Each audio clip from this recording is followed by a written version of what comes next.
Today I received a mail about, it's a common question which people ask, how should I begin this yoga? I think it's a very common question. So it once again landed in the mailbox. And the beauty is that the mother has answered this question so beautifully. It's a wrong question actually. How do I begin this yoga? The right question is, as the mother says, why do I want to do this yoga? And the beauty is that in the answer to this question lies everything else. Because I may do all the things which are right, and yet if this central core is missing, then this doesn't work out. Sri Aurobindo reminds us that this yoga is not done for becoming a superman, a guru, a yogi, an instrument of God, all these things, ambition, masquerading as, cry for yoga. None of these things are valid. In fact, they are either at best preparations, at worst dangerous illusions. And sooner or later they crash because this is a power of truth that acts. If it crashes, we are fortunate. If it doesn't crash, it's still a long way to go. So the right question is, why do I want to do the yoga? What is the true aspiration? Not even nirvana, not even personal realizations, achievements, accomplishment, becoming a great yogi, Swami, none of these. So, where does it all begin?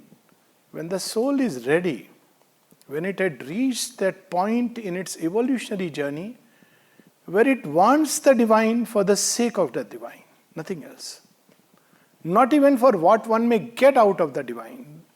So, all this can be, as I said, a long, dim preparation is man's life. That's how Savitri reveals to us. But a point comes when one seeks the divine in such a way as a fish seeks water when it is out of it. When Sri Ramakrishna was asked by a disciple, what is the method, what is the process, what is the technique, how do I find God? Sri Ramakrishna didn't start, charging him some fee and telling him some methods of doing meditation. Nothing. He said, come with me for a bath. What? You're going to teach me about yoga? Yes, this is a new yoga. Bath yoga. In America it would be patented as bath yoga. But he simply said, come with me to the river. Ganges is streaming nearby. So he went to the river, he said, okay, he is going to teach me some new kind of technique where in the river we have to do some special process and I'll have a yogic awakening of the Kundalini. But all that he did was, as he was taking a bath, he said, would you like to take a dip in the Ganges? Of course, if you say so, if that is the preliminary condition. But as he took the dip, Sri Ramakrishna held his head down below. Now he can't come out. He's gasping. Can't come out. He's asphyxiating. After a while, he let him go. He said, what did you seek? He said, of course, for a breath of air. He said, that's it. When with this intensity you seek the divine, then you will find him. All other things which we may say, do, are all gloss overs. And this intensity builds up. It's not that, some are born with it. Those who are born with it have gone through the, as they say in Hindi, papad bila hua hai. They have gone through the long process, and we all, if we stick on, will reach that point where the intensity of aspiration builds that in one moment, a moment of apocalypse, we are suddenly out of this narrow, stifling, ego-bound, desire-ridden consciousness which makes us suffer, and we always look for the causes outside. And suddenly we breathe that air. As Sri Aurobindo says, the divine, illimitable air. So, that which opens the door, of course, sincerity we spoke about, but the important thing is aspiration. Why do I want to do the yoga? What is my aspiration? And it can take many forms. One of the most dangerous, the mother cautions us again and again, is it can take the form of ambition. Very dangerous. I am doing yoga so that I'll become a yogi, I'll become a guru. Very dangerous. So, she says, reminds us again and again, brings back to aspiration. And today I wish to read from Savitri, what is that aspiration? What is that burning fire? It is aspiration that opens the path. It is aspiration, and aspiration itself climbs from hill to hill. By the light of aspiration, one begins to see things which were hidden inside one's own nature. By the fire of aspiration, one burns down the obstacles that have been assailing the seeker for a long time. It mounts upward, it spreads wide, it includes more and more aspects of the divine within its ambit. That is its power.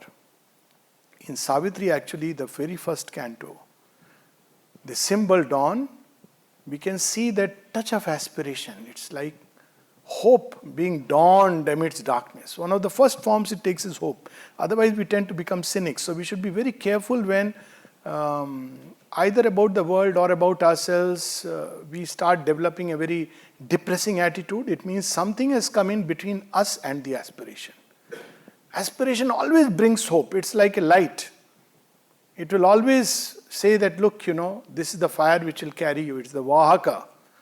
And it always moves forward. Agni comes from that root, to move forward. It carries us forward. It doesn't look backward. Oh, life has been so terrible. Today times are like that. No. So we see in the very first canto the first birth of aspiration, the glimmer of light which brings hope. But it grows and grows and grows and takes various forms until it reaches a point where we can begin to aspire with Ashupati. Yesterday we read something about Mother, today about Sri Aurobindo. What is the aspiration with which this yoga he has undertaken, this tremendous journey? And this is on page 76, book 1, canto 5, where actually Sri Aurobindo's yoga begins to depart from traditional yogas. A will, a hope immense now seized his heart, and to discern the superhuman's form, he raised his eyes to unseen spiritual heights, aspiring to bring down a greater world. The mother puts it in a very simple way. She says, as long as you are satisfied with the world as it is, and want merely to perpetuate the old scheme of things, one is not really ready. When we believe, when we begin to feel right in our bones or somewhere deep within as a conviction that all that the world can give, another line in Savitri, all is too little that the world can give. Not that there is too much unhappiness and sadness in my life, therefore I turn to the divine. Sadness doesn't have a force to propel us towards the divine. Very often it can land us up in the arms of the devil, masquerading as the divine. Because he's always waiting, oh, you're sad, I'll teach you a yoga which will make you happy in 5 days. Yoga for personal happiness. But when everything is fine, there is no issues, I remember a small little story, personal anecdote, when during the holidays, my son's holiday, my wife would visit me in Delhi. I was posted there. And one day someone came to meet me. I laugh when I think about this story. He came to meet me, and I was in the office, and he saw my wife wearing normal jeans and everything. And he asked her, where is Dr. Pandey? He has gone to office. Who are you? Said, I'm his wife. Then he kept looking askance. After he said, you seem to be fine. He says, why? He said, why did he take to spiritual life? He had a feeling that, She said, excuse me, I am in the ashram, he is still in the world. Why did he take to spiritual life? We have this strange notion, these weird conceptions that one has to be, down the dumps. Sri Aurobindo speaks of the sunlit path. Everything is fine. Everything is happy. The world has given whatever it could give. And yet all is too little that the world can give. This is not what we seek. There is something more. There is something higher, something better, something vaster, something purer, something more beautiful, something more divine. That advance, the march of civilization must advance towards it.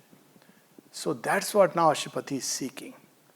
And if we see Sri Aurobindo's life, you see Buddha left the kingdom and went to the forest. Why? Because Buddha has Raj Vibhuti. He is a king. He is or going to be a king. And he has everything that a young person could actually ask for. What is he missing? Yoga Vibhuti. So he must go to find it. What about Sri Aurobindo? Sri Aurobindo, before he comes to Pondicherry, has Raj Vibhuti and Yoga Vibhuti. He is hailed as the rising star of Indian nationalism. He is regarded as a brilliant student in Cambridge. He is, the one most dangerous man in British India. So Raj Vibhuti is there. He is the star of stars. He also has Yoga Vibhutis. He has experienced Nirvana. He has experienced Vasudevam Sarvamiti Samahatma Cha Durlava. What is it that he is seeking? Why does he has to go? So we hear this, aspiring to bring down a greater world. He is not satisfied with just his own freedom, his own realization. The glory he had glimpsed must be his home. It's not enough to see the suns, to live in the rays of the sun, but to be in the heart of it all. The glory he has glimpsed must be his home. We should be able to live there if that is our true home. A brighter, heavenlier sun must soon illume this dusk room with its dark internal stare. That light must flood not just the peaks, but the base and even below the dark abysses of creation. The infant soul in its small nursery school. See, now look at the image. Do we need to really simplify Savitri? Look at just the image. Even the first image is so beautiful, but look at this image. The infant soul in its small nursery school, mid objects meant for a lesson, hardly learned. Outgrow its early grammar of intellect and its imitation of earth nature's art, its earthly dialect to God language change. In living symbols, study reality and learn the logic of the infinite. How beautiful this is. Infant soul in the nursery. What is it? A for apple. Does it understand an apple? No, it has not seen an apple. But A for apple. Okay, the apple is shown to it. What is the apple? Well, it's a fruit we eat and it gives us nourishment. But there is another apple we hear which made the whole Adam and Eve come down these stairs. What is that apple? It's the fruit of knowledge. So, is that it? So, one needs to taste it and go beyond. So, it must outgrow. What is its learning? The grammar of intellect. All our knowledge, all the combinations, the rules of the game, all this is the early grammar of intellect. And what we need to know is the logic of the infinite. It's not easy. There is a very nice bhajan by Surdas where he says, Udho karman ki gati nyari. So he says, I don't understand. What is the strange law of karma? Murak raj karat hain. Pandit firat bhikari. Idiots are ruling the world and the wise men are moving from door to door with a bowl in their hand. Can I have something to eat? And then he goes on to say, Ujjwal pankh diye bagule ko. Kingfisher, such a shrewd fellow. And you have made him so fair. Koyal ke vidikari. And Koyal with such a lovely voice is dark. Nobody likes to look at it. People like to hear its voice. And Kingfisher, everybody likes to look. But look at the intent. So, Udho karman ki gati nyari. What this world is. But this is because we misread God's intention. We must understand that there is a logic of the infinite. If behind all the anomalies there is a grace, there must be a way it is expressing itself. I don't understand it, and that's why it doesn't consult me in running this world. The last time God consulted in humanity for running this world was before the scientific and industrial revolution. And then he said that, okay, you want to do it that way, fine, I'll lay back. And now, God has once again to come back and intervene that, you made a mess out of everything. So, the ideal must be nature's common truth. This is a question that one must ask. If there is none else but the one, why don't we experience him as naturally as I experience my body and this sentient universe? There's another very nice ghazal, Sufi kalam. It says, "Tu ek gorakh dhanda hai." He puts it. Ki there is none else but you. Tu hai bhi or nahi bhi. You are there and yet you are not there. Something within us knows he is there. But my senses don't experience, my mind doesn't understand, my heart doesn't feel. So it's a strange paradox. We should not lead a life with this state of division. It must be our most natural state. Division should become our unnatural state. The ideal must be nature's common truth, the body illumined with the indwelling God. We all know that God dwells within us. We have been told. And people laugh, where is God dwelling? I have cut open and, heart and everything, but I didn't find God. Obviously, you didn't find God because you don't have the eyes to see God. Otherwise, you didn't need to cut open the heart. But at the same time, this is a valid question. He, the Lord, the Supreme, Sri Aurobindo puts it so beautifully in one of his passages in the Ishavasya Upanishad. He says, "Be not a trembler and a doubter. Fear not, for in your apparent body dwells the million-bodied one." But where is he? Why this matter doesn't support that presence? It's like in temple whose doors are closed, the walls are shut with very hard concrete, everything is dark. It should be the natural thing that he should be illumining the body. The heart and mind feel one with all that is. A conscious soul live in a conscious world. This is the aspiration. And this aspiration grows and grows till a time comes when he leaves behind the busy tramp of life. His soul retired from all that he had done. Page 78. Hushed was the futile din of human toil. We have too high opinion of our works and our deeds. Late we learn that there is only one worker in this whole creation. Just like when Mirabai goes to, Vrindavan, and she wants to meet a great saint there. And he says, but he doesn't see women. Those were the days, medieval period. So Mirabai said, women? I thought there is only one man in this creation. All other are women. So he says, send her in. She is not just ordinary lady. So hushed was the futile din of human toil. Forsaken reeled the circle of the days. In distance sank the crowded tramp of life. This is the state of the yogin. And we'll read it again when we read about yoga of Savitri.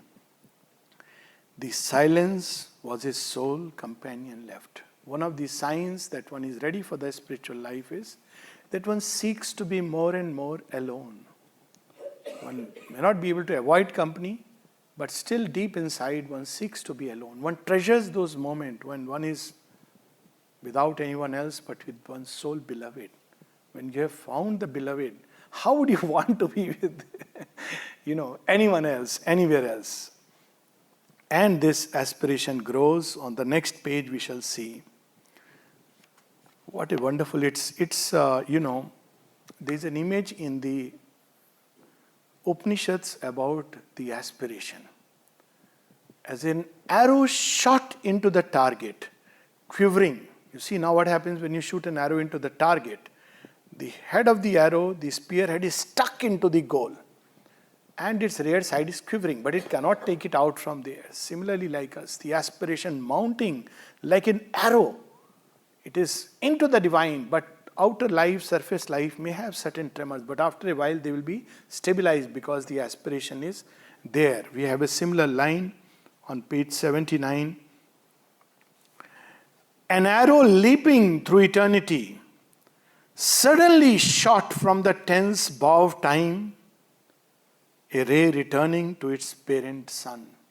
Such is the state of one who seeks the divine. And there will be opposition. The opposition is not from family and people. This is all difficulties, all obstacles lie within. Something within us holds us back. Maybe an attachment, maybe an ignorant idea, maybe a egoistic preference, maybe a desire, wish, ambition, call it whatever. One has to look at it. It's not about leaving people either, but it's about sharpening that flame, tongue of sacrifice. Opponent of that glory of escape, the black inconscient swung its dragon tail, lashing a slumberous infinite by its force into the deep obscurities of form. So what does the inconscient say? Oh, here is going this light, this fellow, aspiring. I won't allow. So it's like a dragon lashing its tail with fury.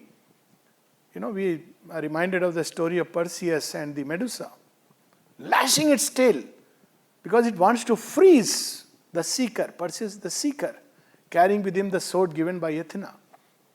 And he's the seeker and it swings its tail in fury and starts creating havoc.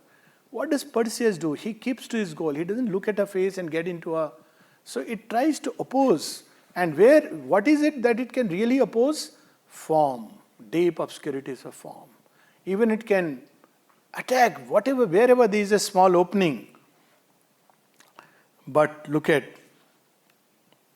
the aspiration. Death lay beneath him like a gate of sleep. What does it matter? One pointed to the immaculate delight, questing for God as for a splendid prey. This is marvelous. Here he is. Where is he hidden?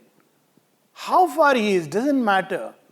How long will it take to seek? It's worth the trouble. Lives doesn't matter. Here I come after you, O Lord. Like a questing for God, like for a splendid prey. He mounted, burning like a cone of fire. This is the aspiration for this yoga.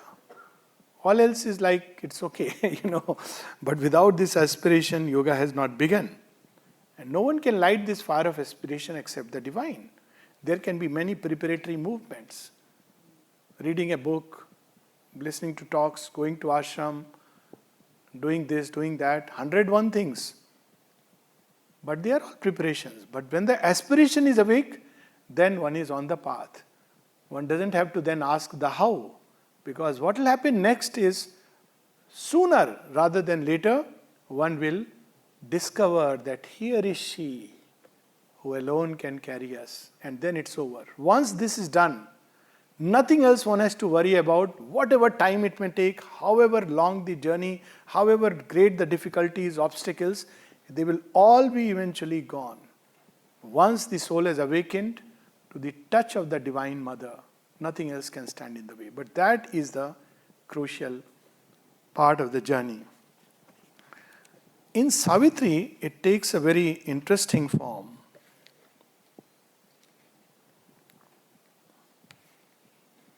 Or even before that. Now this aspiration in Ashupati, let us read a little more. So Ashupati finally with this kind of an aspiration, intense, one-pointed toward the immaculate delight, eventually reaches a point where he is face to face with the Divine Mother. So what do we ask? One old sadhak very beautifully confessed. He said, we were so stupid. Divine Mother was in our front. What were we asking her? Mother, in my office that fellow is troubling me a lot. Mother, this promotion has been denied to me. And she would smile and grant. Said, now I feel how much we could have asked. She would have given anything and everything. So Ashupati is face to face with the Divine Mother. What does he ask her? Mother, make me your great instrument. Mother, make me this, make me that. Look at it. When you are face to face with the divine, what do you ask? Page 315. His spirit was caught in her intolerant flame. All intolerance is not bad. There is a divine intolerance. The intolerance comes from the mother in her Mahakali aspect, which brooks no obstacles. Once seen, his heart acknowledged only her. There is a nice story about Surdas. He was blind and he fell into a well once and he was pulled out by none other but Ma Radha, Shri Krishna's divine consort. And she gave him the eyes and he saw her and beheld that beauty, rarest of rare. And she asked, "Ask my child, what do you want?" He said, "Take away these eyes." What? You have suffered from blindness all your life. I can give you eyes. He says, after seeing you, what would I want to see? What a touching thing. Once seen, his heart acknowledged only her. Only a hunger of infinite bliss was left. To be with her in countless ways, in countless bodies, in numberless births. Very beautiful song once I heard. Amar eke Krishna mon bhare na. Ami anant Krishna dube chahi. I'm not satisfied with one Krishna. I'm not satisfied with one. Time comes when you begin to see, feel her presence, Divine Mother in so many ways that you sometimes want to probably, touch everybody's feet. Because you see the Divine Mother, you feel her presence because she is everywhere. And there is no end to this disclosure. In infinite ways, in the darkest abysses to the highest heights. And then what happens to all that we had hoped and thought and wished? All aims in her were lost, then found in her.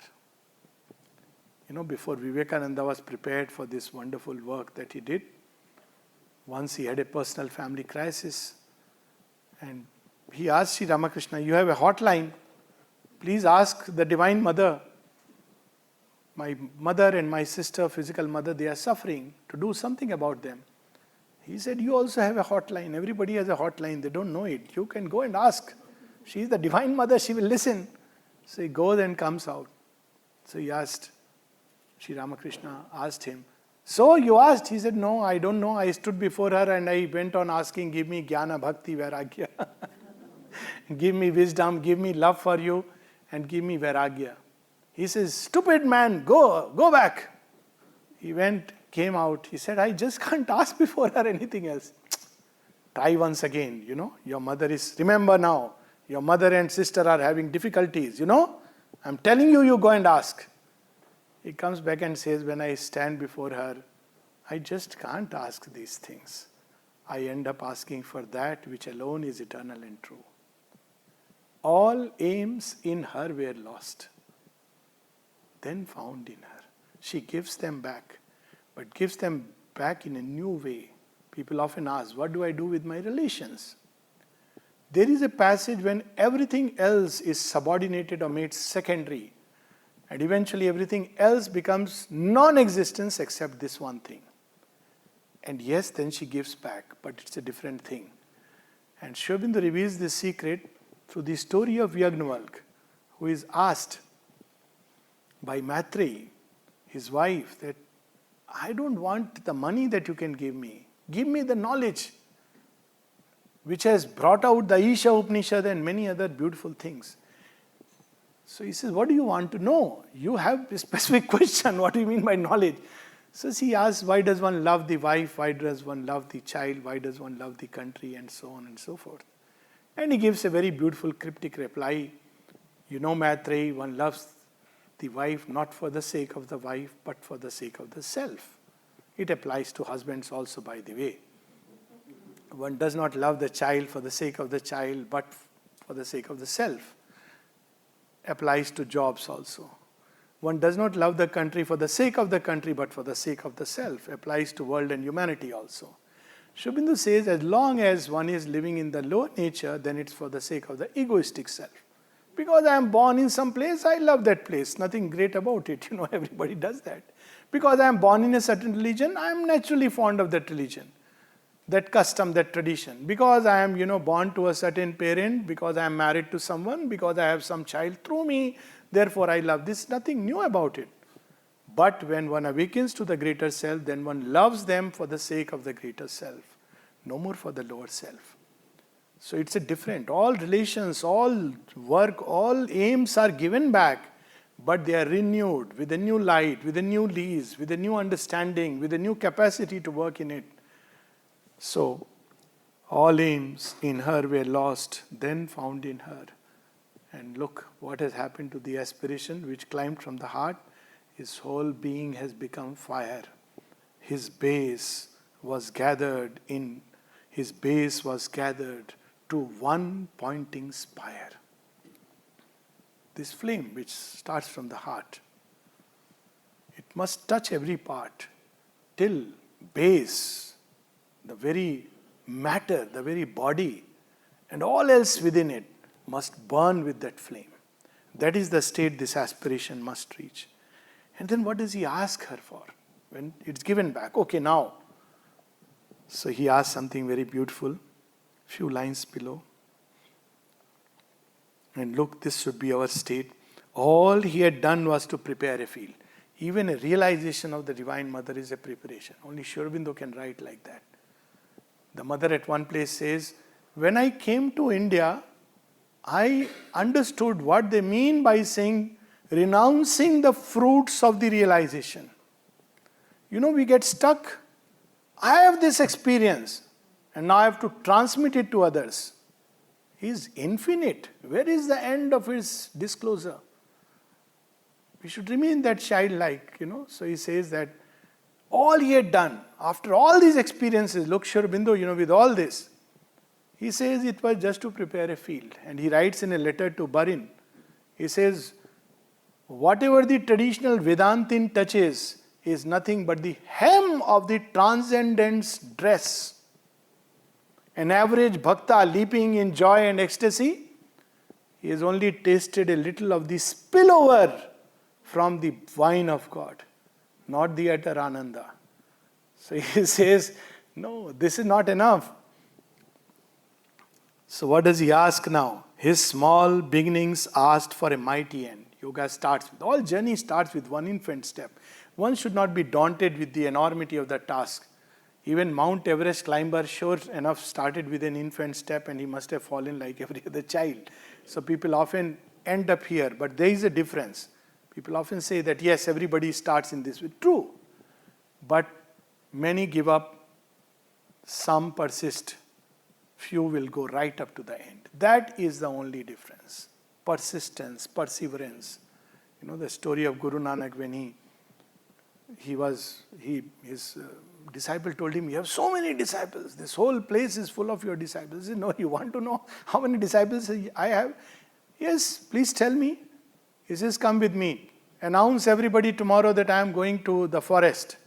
Everybody, oh, Guruji is going to forest. It's a great picnic. People prepare food and all. In India, you just can't imagine anything without food. Great picnic. Everybody is busy. Guruji is going. He likes this. He likes that. Nobody knows what Guruji really likes. And Guruji is going with all that, things carried, and people are chatting and they are so happy. Thank God Guru has chosen about going out for a picnic. So such a relief. Otherwise, all the time, we were tense. A good change in him. After a while, they're getting tired and they want to rest, but Guru doesn't stop. Says, Guruji, this food will get stale. He doesn't answer anything. He keeps moving. Guruji, we are hungry and thirsty. Guruji keeps moving. So people started dropping out one by one. At the end, some people say, you know what? He's gone crazy. Let's look for some other guru who for $1,000 will give us some good realization. This guru is not, and they started looking at cell phones, any good yoga going around in neighborhood. At the end, there is only he and the disciple who had asked the question. He said, do you still have the question, how many disciples I had? He said, no, sir. I have my answer. Nothing depends on numbers. It's not nothing to be counted. One man earnestly pursuing the path of yoga, mother's words, is much more important than 1,000 well-known persons. It starts with this: well-known or unknown has no importance as far as this yoga is concerned. It may have importance from the worldly point of view. We don't care. What is important is one man earnestly. That one man is so difficult to find. So what does he now seek? For all that he had been must now new shape. In him her joy to embody, to enshrine her beauty and greatness in his house of life. Everything should be flooded from top to bottom with her joy, her light, her peace, her sweetness, her ananda. Nothing should be left untouched with this union, mystic and unutterable. Her beauty and greatness in his house of life. But now his being was too wide for self. His heart's demand had grown immeasurable. His single freedom could not satisfy. Her light, her bliss, he asked for earth and men. Nothing for himself. This is Sri Aurobindo. He could have easily asked for anything. The mother who was giving people everything, taking her name, people could, even now people experience so much. And yet for themselves, she would wear saris which were stitched again and again. One hanky, look at, we talk about divine qualities, gratitude. Look at gratitude. I mean, this is only the divine can give us that concrete example of gratitude. So mother used to wear a hanky which was stitched at many places. So one day one sadhika told her, brought a very nice hanky for her. Mother, I'll give you this, you give that to me. Of course, she also wanted to get that hanky. But somewhere, this mother is using this hanky. He said, no. Why, mother? You know what? It has served me for so long. And then, of course, he added, the one who gave me gave it with so much love. This is the divine way of gratitude. Hanky has served you. You see, this is there in mother's prayers. When she leaves the house, she says, these sweet little things which have served me. And when I am departing, she prays for these little objects. May they pass into hands which are careful, which treat them nicely, which don't just, ignore them because they have served her. She prays for them. What do we mean by praying for this or that person and even for earth? Look at the vastness and look at the detailed penetration. Even in the ship when there is a violent storm, see how she reacts. She goes into her chamber and goes into, her outer body, and she enters in a state of quietude, in trance, and she enters into the sea. And she sees these little entities, vital entities, which are, disturbing and creating turbulence, and some are afraid, some are praying for intervention. What does she go and tell them? Calm down. You don't have to be agitated. She could have just lashed and finished them in one go.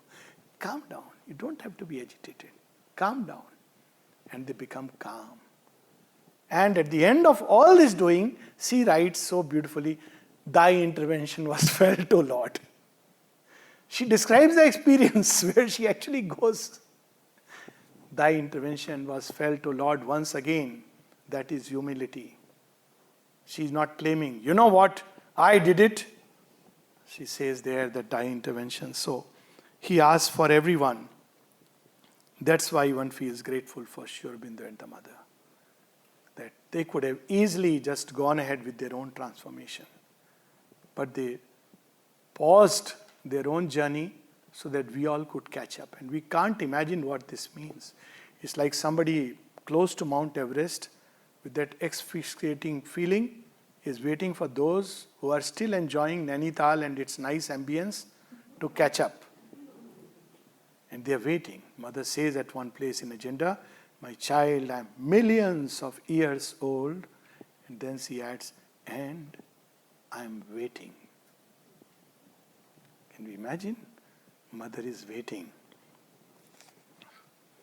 But how to do it? How this can happen? Who can help us? We often ask, who can help us? But vain are human power and human love.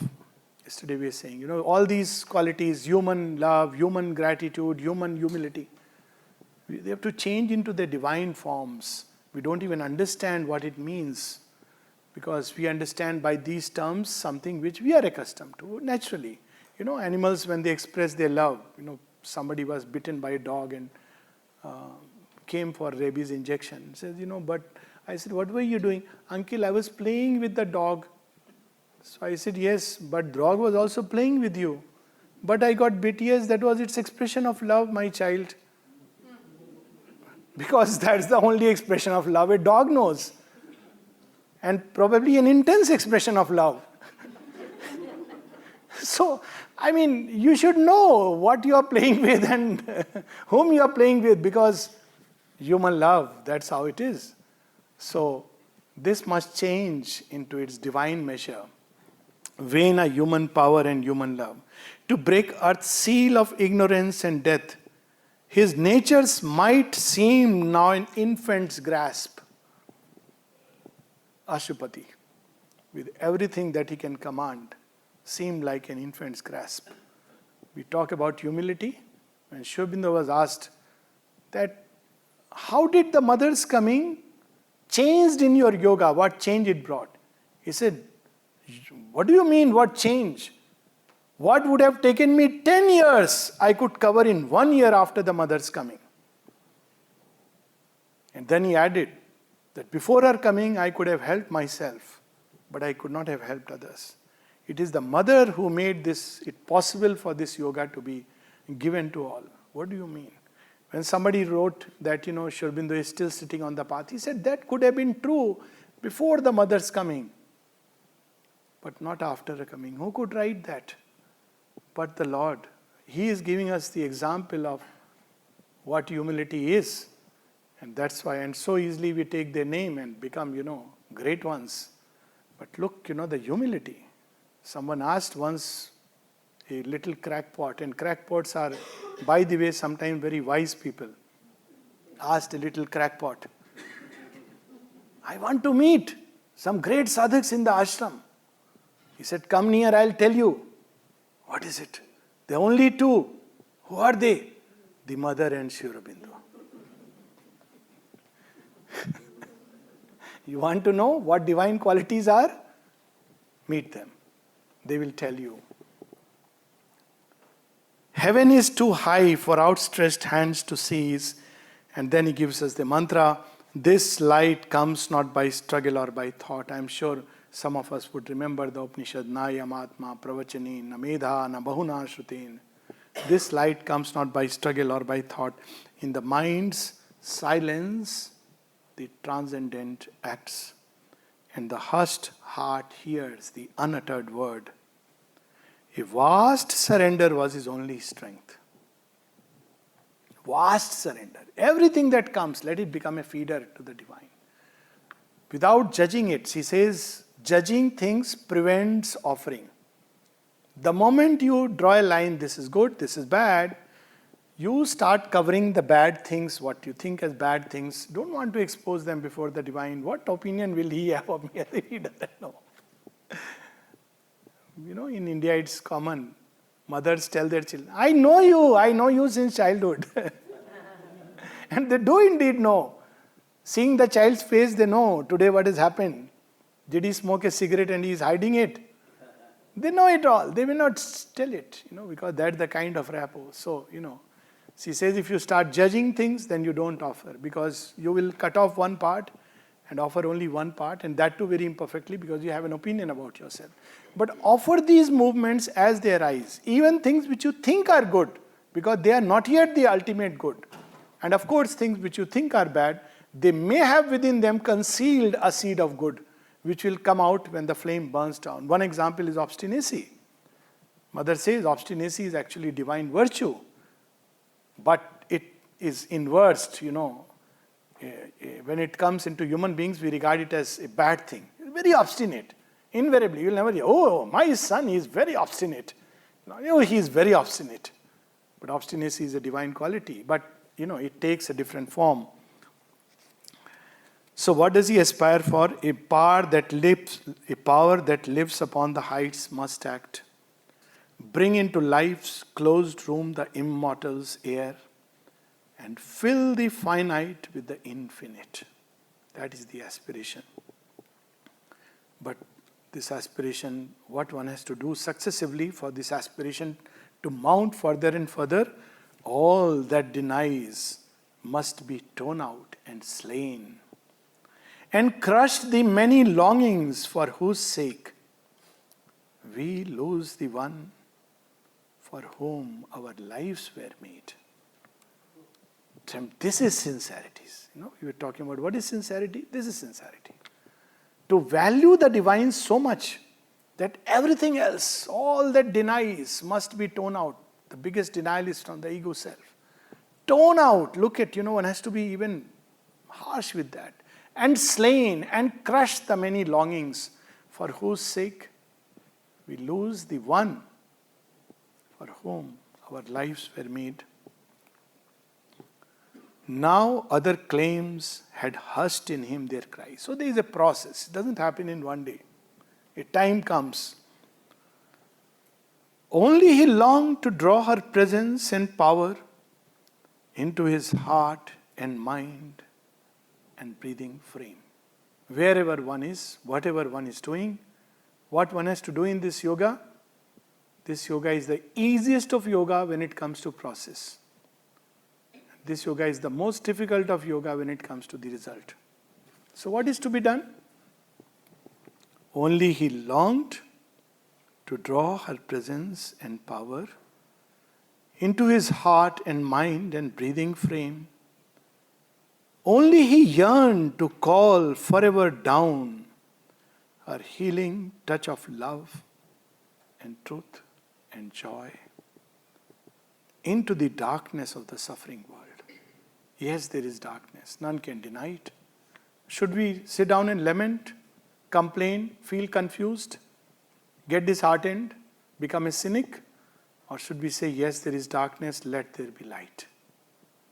And there was light. That's what probably it means, not in a magical way. Because he can bring light where there is darkness. So how do we do it? Very simple. Simplest of simple. The first word that we all learn to say, even cows learn to say it. That's why the only reason why cows are really sacred is because the first thing they learn is Ma. Not Om. Om is still complicated, no? We have to learn how to chant Om. We may be mistaken. We may like to say O, Ma, etc., etc. But look at Ma. So simple. Ma, Ma, Ma, Ma, Ma. Is it difficult to do this? That's all that is required. Walking, Ma, walk with me. Eating food, Ma, have food with me. That becomes prasad. Drinking, Ma, have this sip through this, may it go to you. Meeting a friend, Ma. Traveling around, Ma, in her vast embrace. That's all that is required. Nothing else. There are many other things one can do, but this is the fundamental thing. If this is done, all else can be done. If this is not done, everything else comes back to a knot. Ma, Ma, Ma. And then what happens? Then his soul was freed and given to her alone. Not to some vast silence of nirvana, but given to her. She starts moving us the way she wants. And we have in Savitri's yoga also, yes, we have 15 minutes, we can just touch upon the initial part.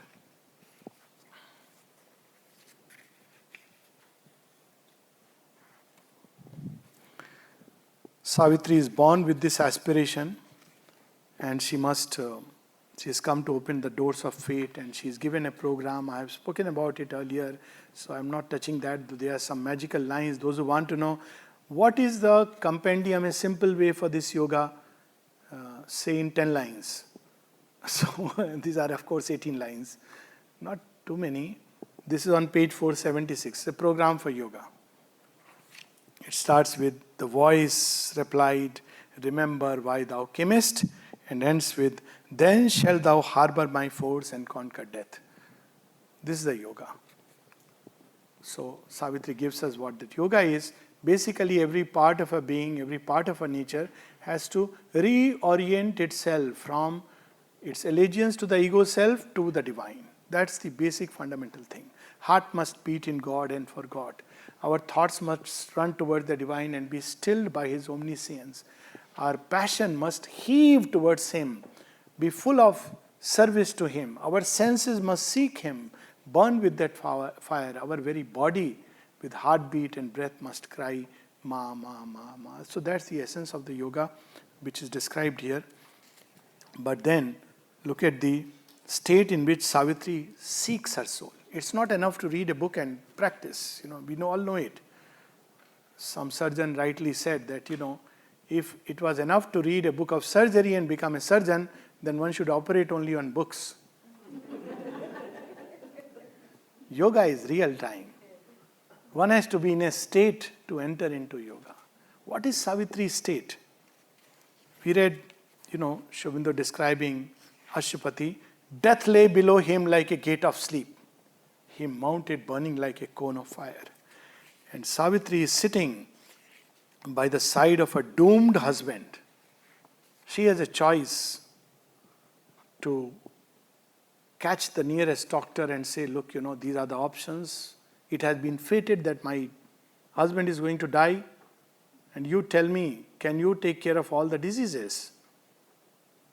That's what Hiranyakashipu did, because he was a fool. Take care of all the possibilities of death. Or she could insure his life so that at least something she gets when the husband dies.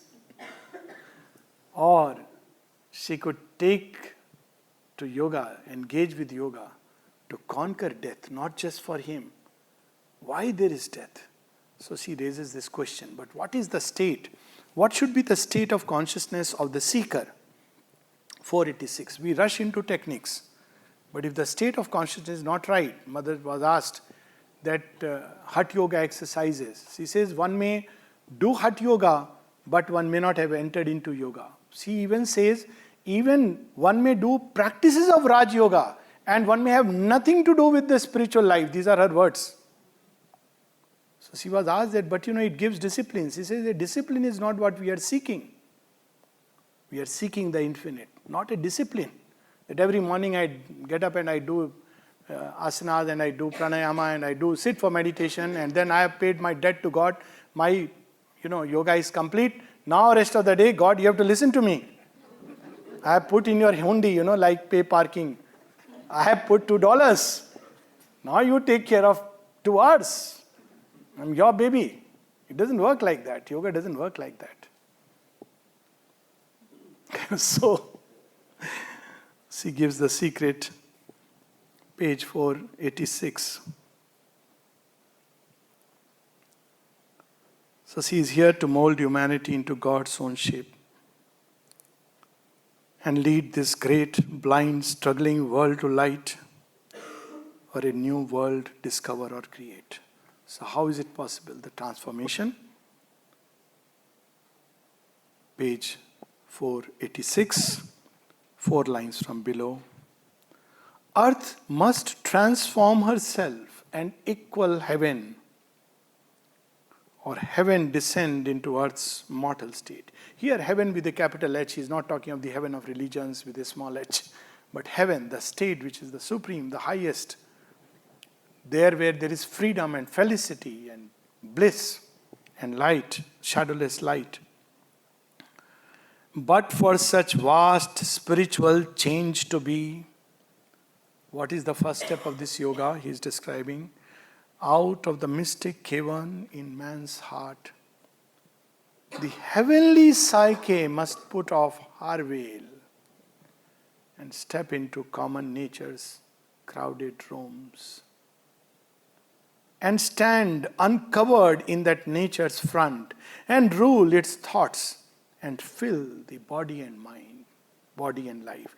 This is the first thing, the first aspiration, to bring out the soul, which is hidden inside. It's there, we all know it, we talk about it, we read about it.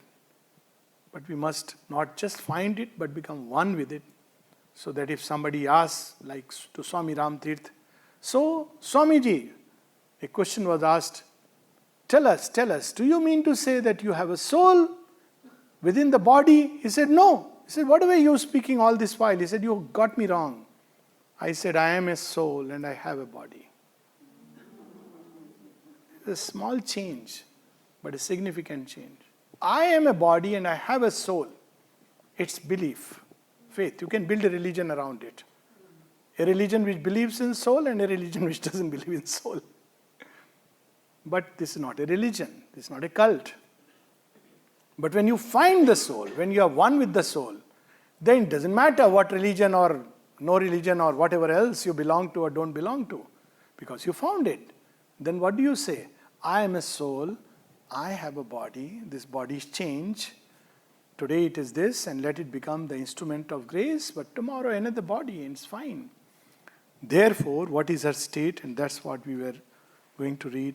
Obedient to a high command, she sat. Time, life, and death were passing incidents. We get so easily swayed. This news, that news. Much of the time it's my news being broadcast. You know, this what happened in my family. We multiply it by sharing it with somebody else. Oh my God, this what happened. So bad. It doesn't help, no? Others feel inwardly jealous. Good. I'm a happy guy. But outwardly they say, oh, very bad. I'm so sorry for you. What is all this nonsense, you know? What is this talk of slayer and the slain? When you live in that light, you will laugh over it. It's so amusing. Time, life, and death were passing incidents. Obstructing with their transient view her sight. This died, that person. I want to see the one behind it, behind this mask. Time, life, and death were passing incidents. Look at the Mahabharata. Even after all this, people often ask, Gandhari and Dhritarashtra, they lamented. They said, what kind of a god is Krishna? You know, Krishna in the Jain scripture is suffering in hell. So somebody asked me, why is he suffering in hell? Why do they write? I said, no, they are quite right. Said, what do you mean? I said, only Krishna has the capacity to go into hell and redeem.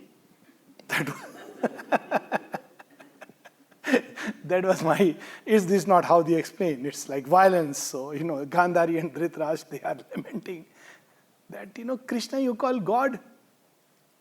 Such a massacre, so much destruction. Ask Sri Aurobindo, and he says, through the Mahabharata war, Shri Krishna saved India alive and saved the world. Can we imagine what it means? He saved India through the Mahabharata war. And we see that, oh, so many died, so many lost. That's how CNN would report and declare Krishna was the real mischief maker. If he was not there, we would have lived peacefully and happily ever after. Hail democracy. But Krishna saved through the war. There was a choice for humanity without the war. He gave that option. He became the Santi. He tells that we need not go into the war. Till the last minute he goes and gives the option. But when no option works, then yes, if that be the passage, so be it. Her sight that must break through and liberate the God. Look at the aspiration. This is the aspiration that must liberate the God. There are the gods in Atriya Upanishad who have plunged into the human body. Where are they? They are working, but we don't see them. They are motivating our senses. They are working through the nerves. They are working through the digestive system. Every part of the body is the gods who are activating. If we take the Upanishadic view of things, which I feel is closer, more a greater science we have to discover. But they want to upgrade the software. But how do they upgrade it on a running engine? Go and give your car and tell them that, look, please change the engine. He'll say, sir, please, you have to switch it off. It can't be done that way. So we have to quieten the engine and say, now, upgrade it. This software has become very old. It runs only on the fuel of jealousy and desires and ambition. Can't help it. The moment you bring in a higher fire, it goes off to sleep. It doesn't recognize it because they are wet logs of wood. If it burns, it throws up smoke. But when the wood is dry, it's prepared and ready, then one little matchstick and it's enough to create an inferno. So this is the aspiration which we must awaken. Her sight that must break through and liberate the God, imprisoned in the visionless mortal man. And we call ourselves that we have two sight, visionless mortal man. Nature conceals the most important part, and we don't see. And we are very happy that we have sight. The inferior nature born into ignorance still took too large a place. It veiled herself. The inferior nature born in ignorance still took too large a place. It veiled herself and must be pushed aside to find her soul.